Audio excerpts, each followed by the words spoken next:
tonight's presentation is on mentoring, starring a distinguished Toastmaster, Mr. Simon Parcher. Simon, take it away.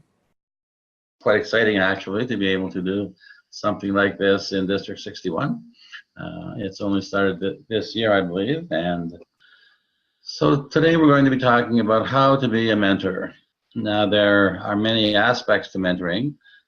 We've heard a lot over the past year or two about how to set up a mentoring program, and we've covered that with, I think, almost everyone, although there's always new people coming on board. But then we realized that, well, we're not really telling people or showing them how to be a mentor for those who haven't been, especially. So this is what this presentation is all about. Now, there we go. So the idea is that we want to ignite your fire, ignite the fire.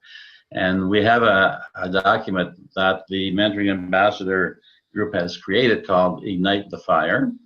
And the idea is to ignite your fire, to inspire you to be a mentor for someone or more than one person, and also for you to thereby ignite the fire in those that you mentor.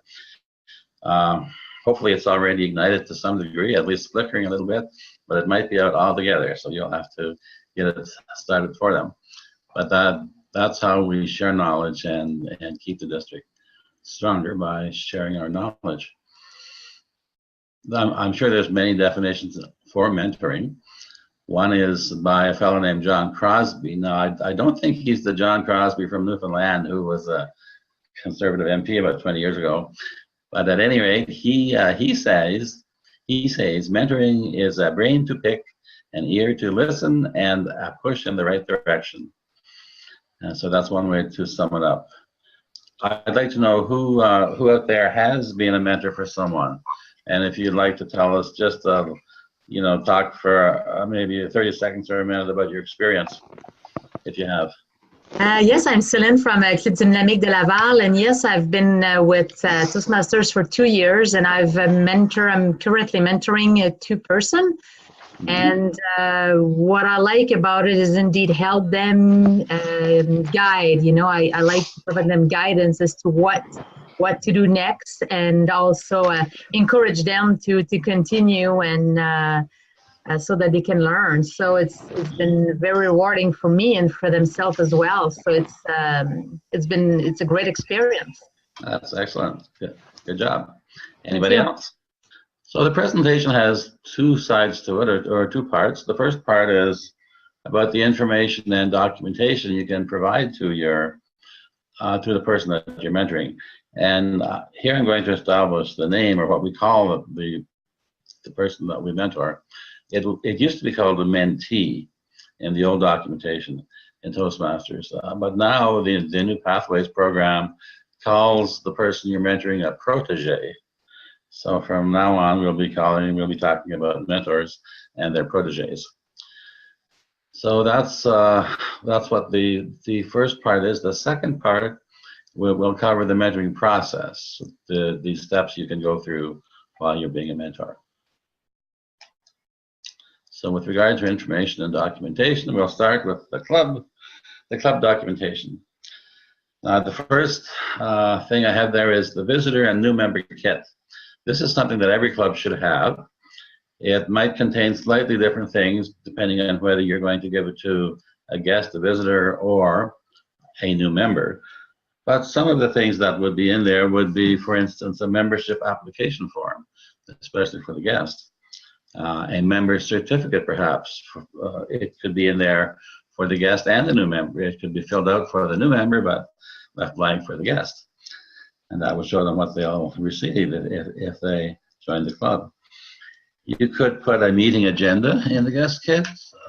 You could put some instructions about how to get started, what the basic roles are in the club meeting. You could include some professional public relations brochures from world headquarters. And of course, there's the Toastmaster magazine that will always be attractive for anyone to read for the first time, especially. Are there any other suggestions as to what could go into a new member or a guest kit? Have you thought about like using the Free Toast host site and having like when the new member joins, having a site where they can download all of the documentation in their kit? Kind of like if you go to the Dollard Free Toast host kit, there is a like once it's behind the members only part. Like once they're a new member, they can go there and it says when you're a new member, click here, and it's got all the links to like the PDF booklets of gestures, evaluation, voice.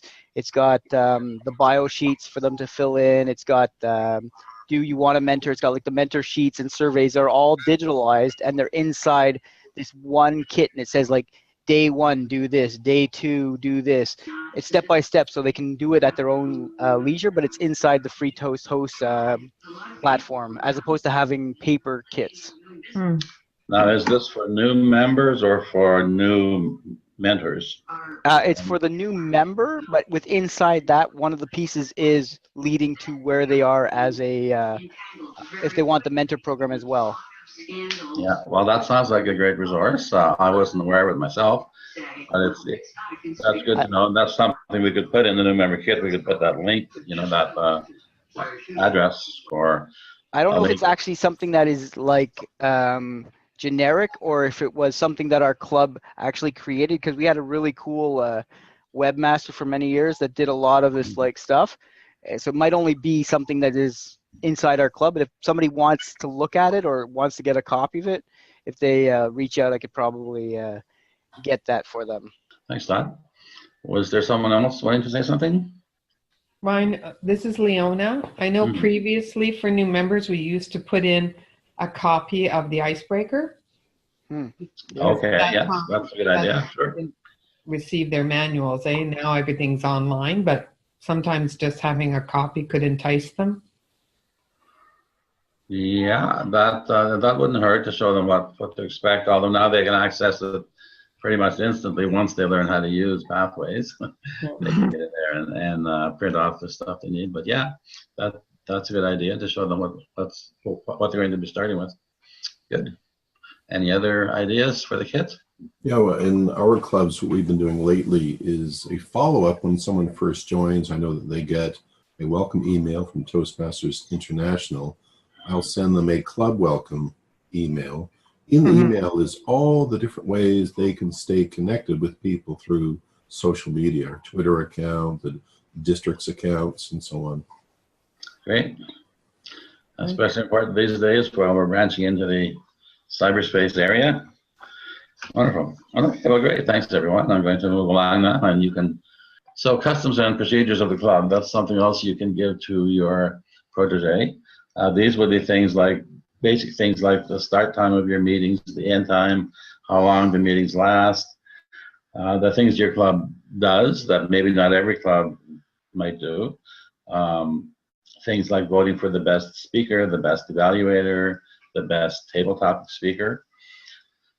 And you could point out things like that the speaker is never interrupted. When they have the floor, they're not interrupted, so you shouldn't barge in and talk over somebody or get a crosstalk going between other members and that kind of thing. So get your members started off on the right foot, so to speak, right from the beginning. The other thing you can share with your protege is if your club has any special features, especially if they have been to other clubs. Every club's a little bit different, I think, that I've seen anyway. And some of the things that your club might do would be things like having a meal during the meeting. I have 2 clubs that have meals during the meeting, and you can tell by my weight that I'm enjoying it quite a bit. Another thing that some clubs do, the advanced clubs especially, they have extended evaluations where there's an evaluator, but then the evaluator does their evaluation and then goes around the table and asks the other members if they have anything to add. And this gives the speaker more feedback to work with. You might do things like a coach's corner, which is you set up a little panel to give a speaker advice on a challenge they're having, or an echo speech where someone does a speech, they get an evaluation, then they redo the speech, applying some or all of the suggestions in the evaluation. So these are the kinds of special features that you can tell your guests and your new members about, so they'll be up to date with that. And then, of course, there's the big picture. There's the international and club membership in Toastmasters, and how all that works. For instance, the members are members of the club, and they manage the club. They're responsible for it. But the clubs are members of Toastmasters International. The members aren't directly members. And if the club stops being a member, well, then they stop being a member as well. So that kind of thing might be of value to a new person. And then there's, of course, there's the levels in the districts and in the international organization. There's the club area division all the way up to world headquarters. So that would probably be good to know. It's not something that a new member is going to necessarily retain, but if they hear it once, then if they hear it again down the road, they'll say, oh yeah, you know, I remember that, whatever. So you don't expect the person to retain everything you tell them right at the beginning, but it's good. Sometimes you have to say something 6 or 7 times before it gets remembered, at least with me anyway. But I think that it's good to hear things multiple times. All right, so now we're going to go down over to the Pathways program. Now you're a new member and your guest is going to be going right into Pathways. There's no option there. They can't go into the old program, and they shouldn't if they're new members. So you want to cover some things about Pathways, some of the basic aspects of it anyway. So one thing you can share is that you can share the basic skills that you would develop in Pathways, and they are similar to the old program. There's public speaking and leadership and interpersonal communication, and of course there's things like management and developing your self-confidence, learning to be a mentor. There's actually, I think there are 300 skills that you can learn in the Pathways program. There's another word for that. What's that word, Craig? It's not skill, but it's I think the words you might have been looking for were core competencies. Competencies, yeah. Okay. Competencies. Yeah, there are 300 competencies, and each path covers about 60 of them. So you're going to develop, in any path, you're going to be able to work on 60 competencies, and that's pretty amazing. I think the old program had something like, geez, it wasn't nowhere near that, maybe 78 or 100, something like that. But so Pathways is a lot better in that respect, and that you develop more skills. That there are 10 paths that a person can take, and they need to complete 2 for their DTM. Within the 10 paths, there are 59 projects, and to get a DTM, you have to do 2 paths and some other district roles, like be a club sponsor and be a club officer and a district officer, just as you do now to get a DTM. So these are some of the basic things, and then there's all the resources that we have in Pathways. There's, of course, videos with tutorials and guides, and there are project descriptions and frequently asked questions. You could probably spend, I don't know, a few weeks watching all the videos, but the more you can watch, the better, because there's a lot of information there. Now, since you're logged in here to this webinar, you're probably more interested in mentoring than the average person. So I would recommend that you take the mentoring path if you'd like to learn more about mentoring. However, I think you might have to take another path first, and I'll get to that as I go through the next 2 points. To become a mentor in Pathways, you have to be a member in good standing for at least six months, and you have to complete an entire path. So you can verify that, but to me that says you need to do 1 path first, and then your second path could be mentoring. And you need to successfully complete mentorship training with positive evaluations from your protégés. So I guess to succeed in your path and to be certified as a certified mentor, it's more rigorous than it is now. Now you don't really have to have any prerequisites. You simply take somebody on and be a mentor.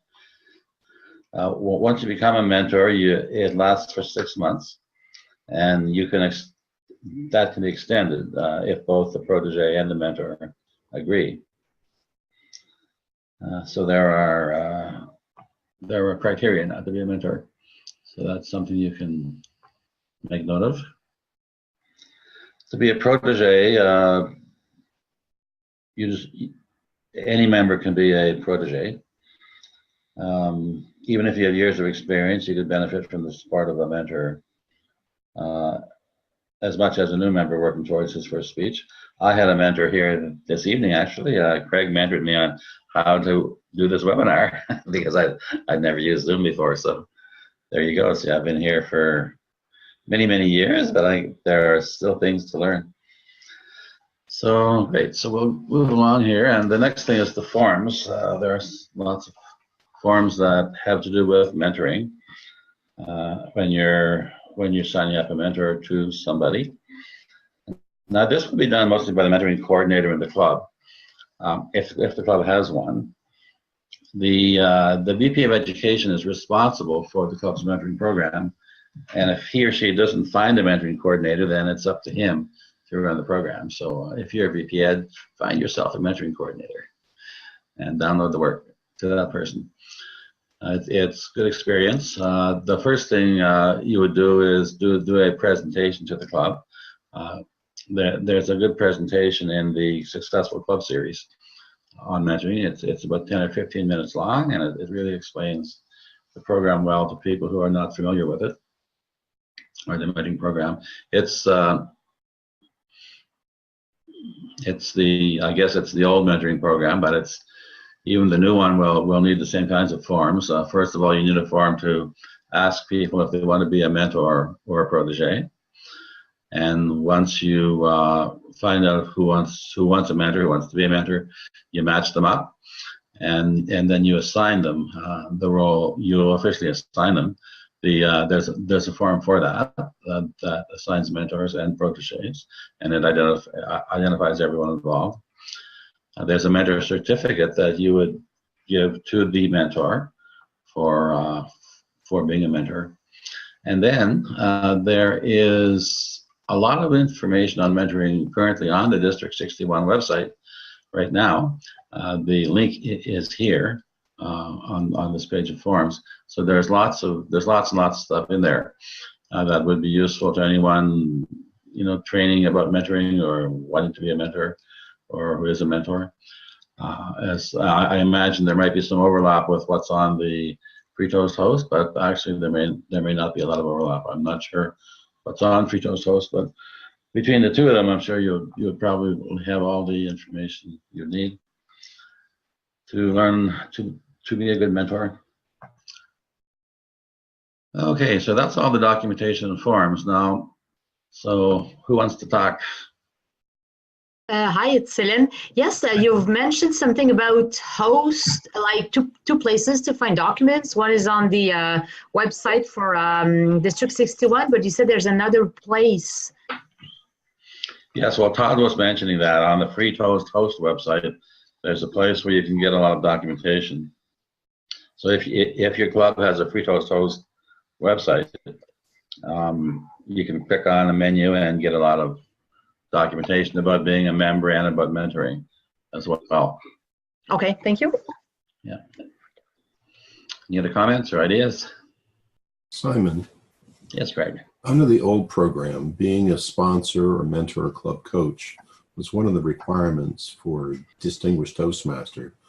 Under Pathways, is there a similar requirement on a particular path? Yes, there is. To get your DTM under Pathways, you have the same requirements, as I understand it, as we do now. In other words, you have to be a club sponsor or mentor or coach. You have to be a club officer, a district officer. Probably there is an HPL process. I think it's a little bit different, but the HPL figures in there too. the high performance leadership, and whatever else we have to do now, we still have to do it, as well as the two paths. Any other comments or questions? We look at the types of mentor. If you want to be a mentor, there's a lot of choice here. You can be a meeting mentor, and that's just helping someone out at a meeting. It's kind of a one-time thing. It could develop into more, but if a new member or a new guest is attending and they need some, especially a guest, somebody would ask you to sit with them, or you might just pick them up and say, oh, here's a new person, I'll sit with them and explain how things work. So you can have, you can show them, what's going on, help them understand what's going on during the meeting, etc. And you want to minimize talk because it'll disrupt the meeting, but maybe you could write some notes to them, or you could suggest they do a table topic, explain what it is before the meeting starts, especially. The more you can do before the meeting starts, the better. So the specialty mentor is probably more for experienced members. It's like what Craig and I did this evening. He knows how to use Zoom and how to do the webinars, so he shared that with me. And that's a very narrow specialty that I've never done before, but it was something that I needed to know. So you could be a specialty mentor for somebody if you have that skill, such as maybe speech contests. If somebody wants a coach to prepare for a speech contest, or they want to improve their evaluation skills or their table topic skills, or maybe conference organization, that's a big one. There's all kinds of ways that members can mentor members who have been members for a long time. And that's what a specialty mentor is. The foundation mentor, this is who we're talking about when we say mentor. It's generally the foundation mentor that we're referring to. There's a lot more of them, I think, happening. And that is someone who takes on a new member, as we've been discussing, and shows them the ropes, shares their knowledge that they have with that new member to help them along. When you give someone a task, it's important that they know what they have to do and how to do it. Now, whether it's a job, whether it's a work situation, or any activity. And if they have to fumble around and find out things themselves, it takes a lot longer, and they can be discouraged. But if somebody takes them under their wing and helps them along, then it works a lot better. And there's a difference between mentoring and coaching. The mentor. These types of mentoring positions that Simon was going over, they're kind of stuff that we look at in the mentor ambassador visits, but I've also noticed that there's some other clubs kind of going on their own, making their own kind of similar like 4 kind of position roles. I was in a couple of meetings recently where people were saying, oh, we're going to do this and this and this. And I'm like, I think that already exists. Why don't we use the resources that already are out there? Mm-hmm. And here again, we're not sharing best practices. It's those kinds of details, Todd, that I'm currently talking over with the program quality director and the education coordinator, which is details that are not in the official training package. How do we ensure, if we agree as a group that we want those details in our training, how do we ensure that that happens? It would require a set of documentation that's different from the standard, and with every new release of new documentation, we'd have to modify it to add those items, which is fine by me. It's just what I do every day. But it's currently not yet managed within District 61. Okay. By managed, I mean it's under control. We have the documentation set clearly. We do have the club officer training set from Toastmasters International, but it's these variations that are currently under question.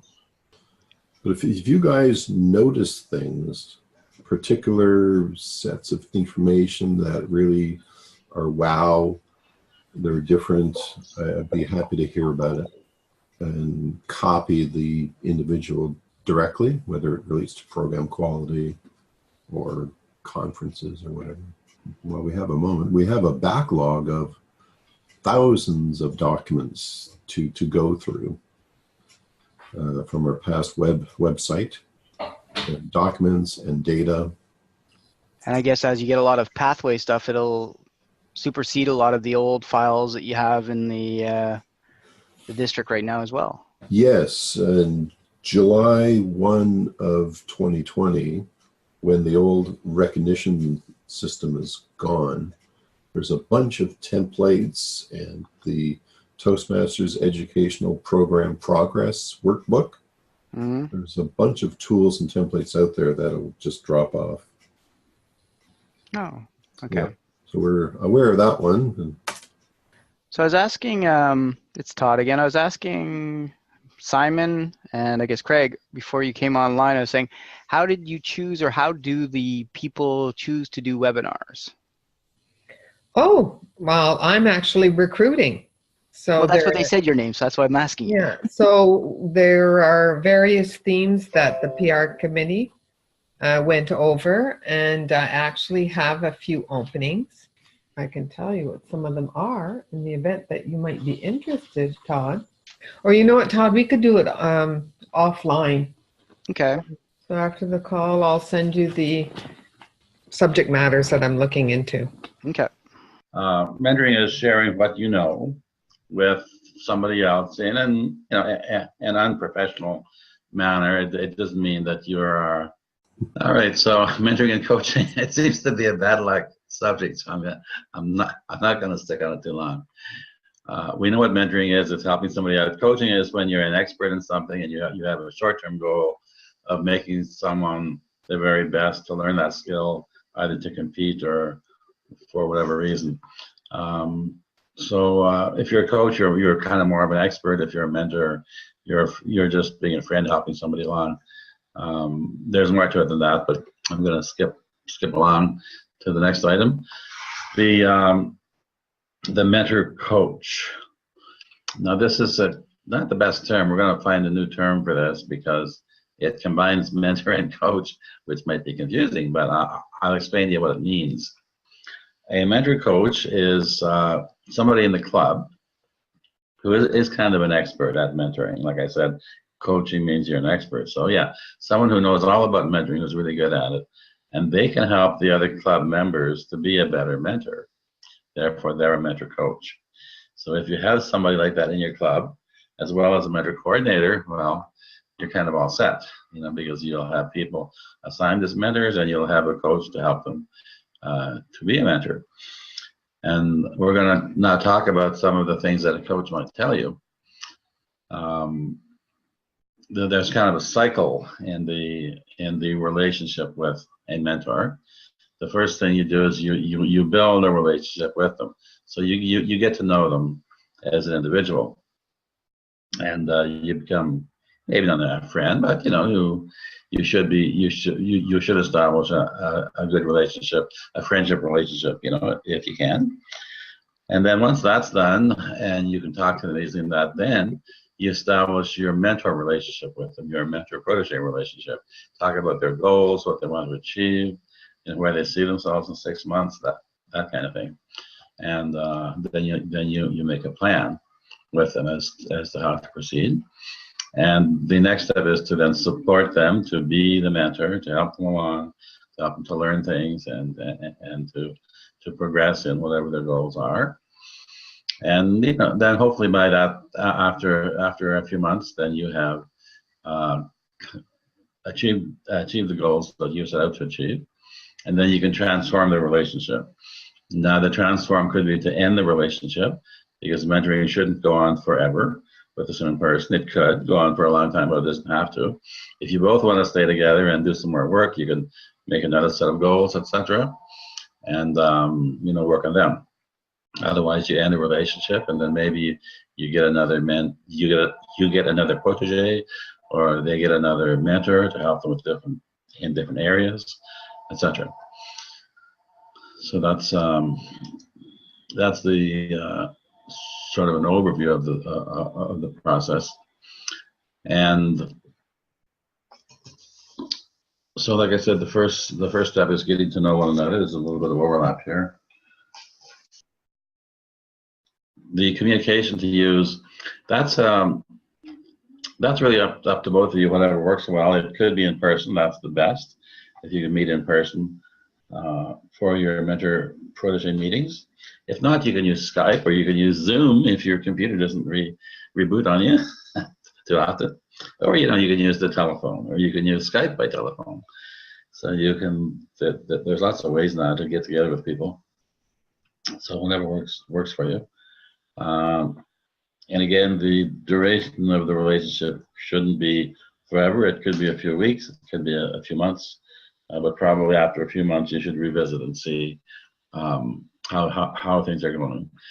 If you are the club mentor coordinator, you would ideally check in with your mentor protege couples now and then just to see how it's going. And if after 3 months, well, they haven't even met, well, then you might want to shake that up and assign another mentor or another mentee, etc. Because this couple is not really working together. So that's part of what a good mentor coordinator would do.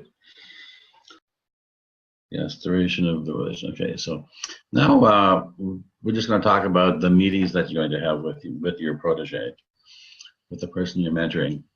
The first time you meet with them, these are the things that are recommended to cover: the various parts of the club meeting, how to sign up for roles, and of course help them with their first project, which is still called the icebreaker. And so that would be the first thing. This would not overwhelm them with too much information, and you can give them, of course, some of that documentation we talked about as well to help get them started. The second meeting, you can expand on what you're sharing with them. Make the proteges aware of the rest of the resources that we have available. Of course, provide positive feedback on their icebreaker and what they've done since you met last time. Explain the responsibilities to the club and the members. Now, depending on the club, some clubs have different standards, different ways of doing things. My first club had a rule that if you took on a role, if you were scheduled for a role and you couldn't make it, it was your responsibility to find a replacement.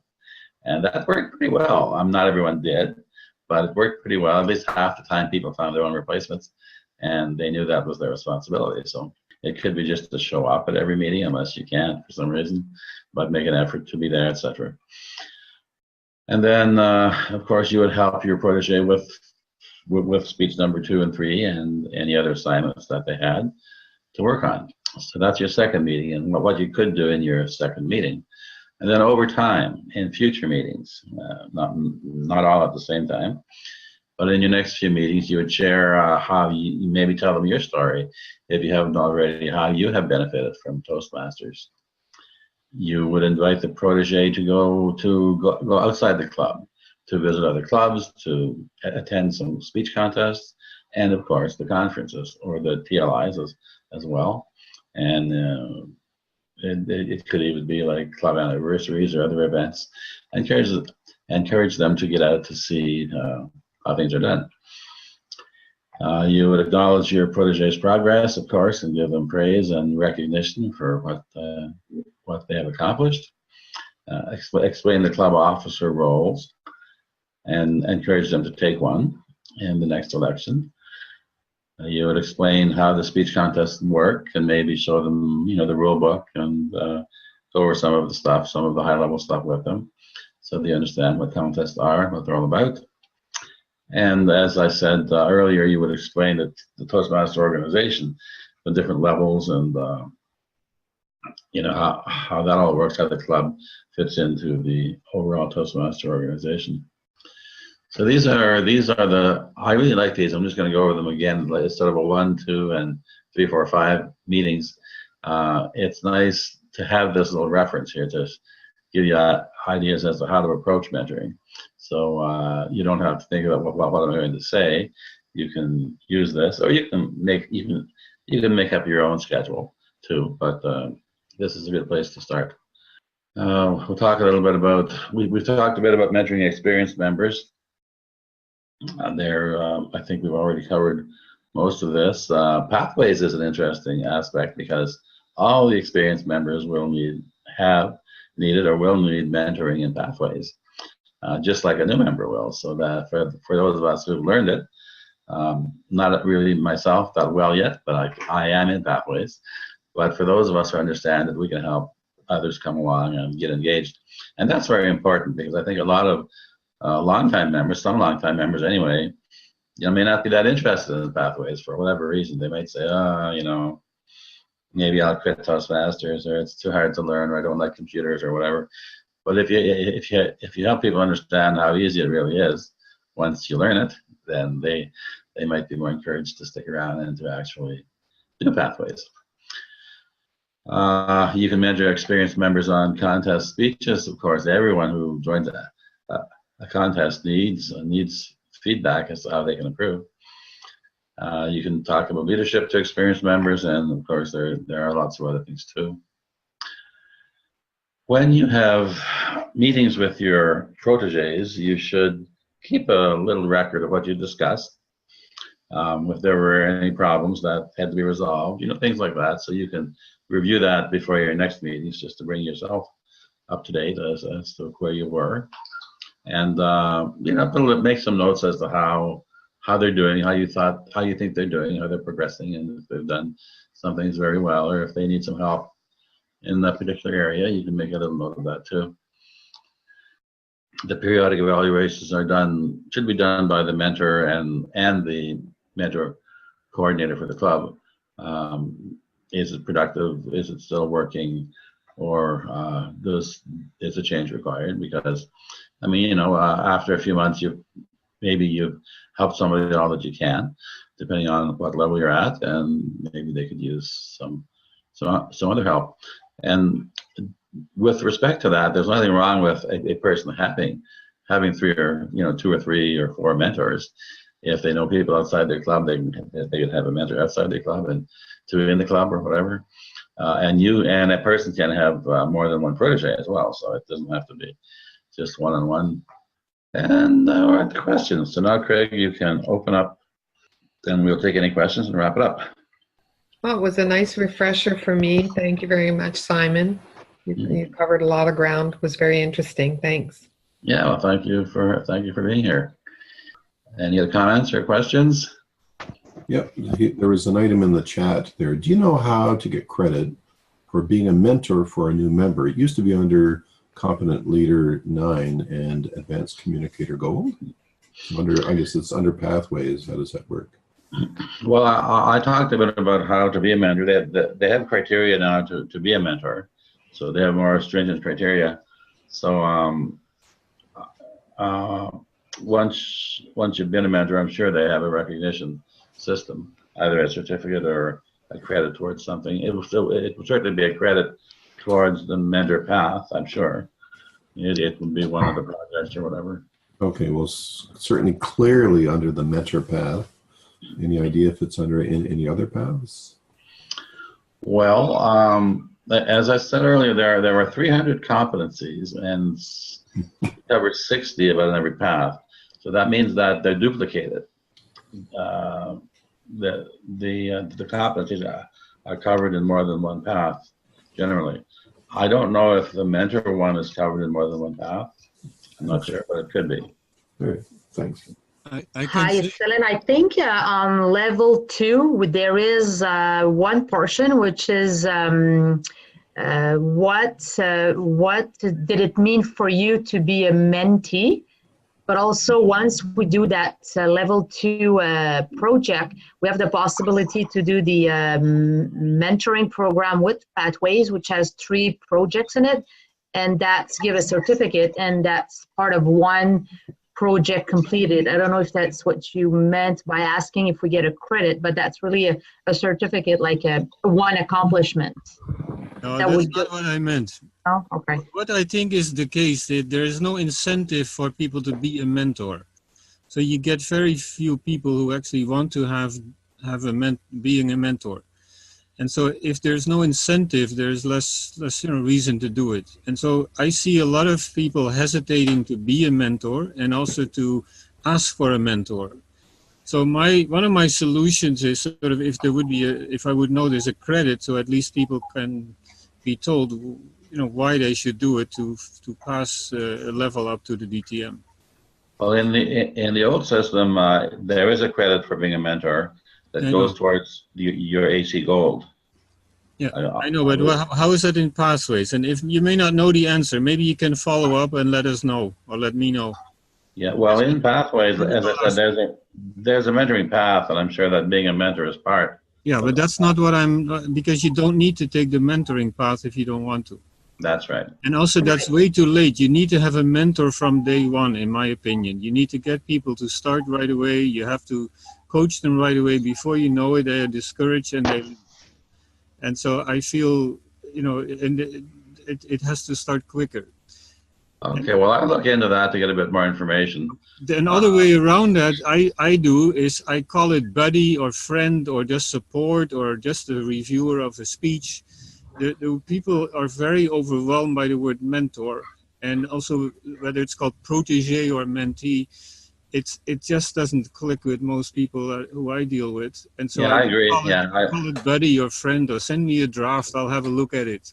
And that makes it so much less of a hurdle and a barrier. And so after doing these reviews once or twice, then you get a relationship and you become a mentor sort of as you go.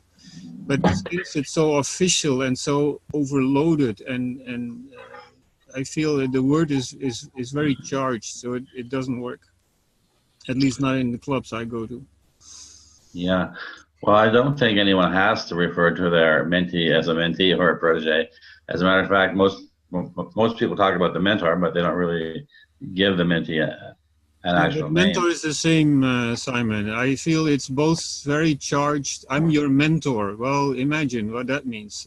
I'm the wise guy who knows everything. That's what it entails for many people. Well, you can always refer to it as something else between yourselves. So I call it buddy or friend or just here to help you. I'm a family member who likes to help you.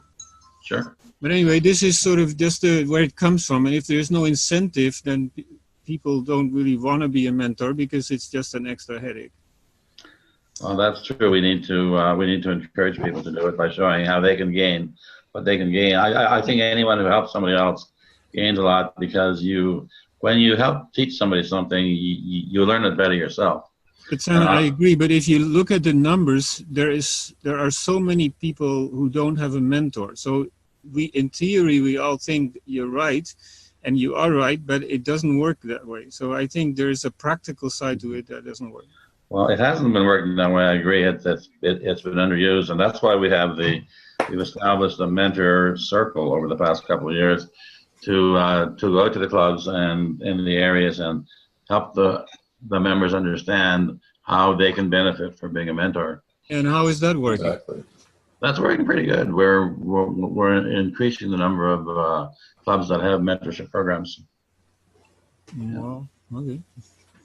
In the clubs where I'm a member, we've been hammering at the idea of why you are here, and we consistently repeat the phrase, because it's what leaders do. Mm-hmm. Given the question, what do leaders do? So in answering the question, why are you here, I'll ask a follow-on question, which is, did you join Toastmasters in part to become more influential, more persuasive? If you did, being a mentor is one of the ways of doing it. Mm-hmm. Would you want in your workplace to have mentorship? And people will say, well, people will say, we have that. Okay, so would you prefer to practice in the workplace where the results have serious consequences? Or would you prefer to practice those skills in a place where the results don't matter quite as much? People start to think about it and go, oh. So it's positioning it not as a chore, but as an opportunity for personal growth is helpful. That's nice. I think that helped. What I would do and what I do with the clubs, I say it's not an option that your speeches are reviewed. And so people give a first speech, second, third speech. somebody has to review it, and that is sort of a way in that you get a process that people support each other. Mm-hmm. And that I don't call it mentor as much because that's overwhelming and after putting. And so but most clubs, it's so optional. And people are there for months and they have not done a speech and they have not gotten any support, and it's all come and go. And so I think it depends on the club, but a certain discipline or certain rule or procedures, as Simon, as you were talking about, they should be enforced. And I say to people, it's not an option that you have a mentor. It's an expectation, and the club provides this for you. And so if you can find a mentor, then you give them like a buddy or a support or somebody to talk to or answer for your questions. And that makes it so much easier. And then people get really more enthusiastic and they see the results. And then I pick up on you, Craig, that they can then see the results and benefit from it. Mm-hmm. But I think at Toastmasters, we're very, very focused on the formality of mentorship. And to me, it's not intuitive and it doesn't work. So that's where I come from in part. Well, I certainly understand that mentoring can be a term that might intimidate or, turn some people off. However, mentoring is a well-established term in general, in industry and business. Whether you're an airlines pilot or whether you're working in a beer store, you're going to have somebody to sit with you and show you how to do things. Yeah, but it's not optional for the airline companies, I hope, and in Toastmasters. I hope not. But you see, that's exactly why we've established the Mentor Circle. That's why I'm doing this webinar. How many are on the line? And the ones who are on the line, they are all experienced Toastmasters. So mostly, most people are missing. Yeah. This is just one effort, but we're making lots of effort. Efforts are always good, but I think we're not that effective in reaching these groups, and I'm not complaining. I'm doing my thing from sort of in the background in the clubs I go to. But the question came with: is there no credit? And there's less incentive? That's the point. Yeah. Well, part of the training we do is to is help people understand what the benefits are. Yeah, but that is not good enough because people don't pick up on it. I also train a lot of executives, for example, like mentor executives, which is very important in my opinion. Well, what would you suggest to make it more popular in Toastmasters? Oh, to call it buddy, to call it friend, to call it just a helping hand, or somebody who looks over your shoulder who has the best interest for you, instead of mentoring. Maybe change the terminology somewhat. Yeah. Okay.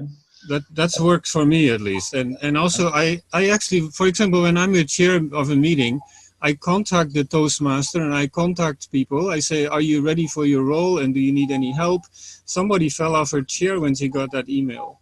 She had never been contacted by anybody, and so now she's my mentee. She's the most progressed person in the group. She's very happy. She got admitted to the MBA program, and all in all, a very positive testimony. Okay. So everybody's happy, and this works. And so this is part of what we're not doing. We're not as disciplined. At least I speak for myself. That the clubs, and it's sort of come and go, and if you feel like it, you do, and that's part of what I think. Every club has a different culture. I understand that, but some clubs are more successful and because they are following a certain rule. And Toastmaster is a success story because we're around for 100 years. Okay, well, thank you for that, Harry. That's good ideas for sure. Yeah. Anybody else who's still online? Nope. Okay. Well, anyway, thanks again for attending, and spread the word about mentoring to your clubs and that, and try to help your club to establish a mentoring program if they don't have one.